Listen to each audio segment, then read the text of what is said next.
Mga katsibog, meron po tayo ditong hito. Yan po, 2 kilo po yan sa buhay. Ready na rin po ang ating steak na pag-iihawan. Ginawa po natin yan. Yan.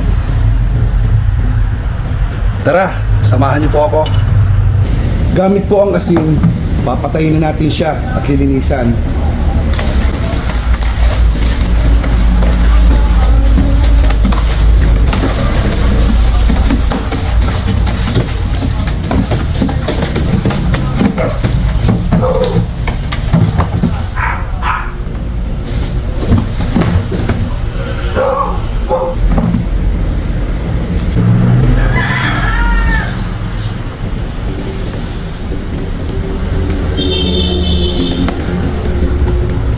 Kailangan natin yung dulas dahil nandiyan ang lansa niyan.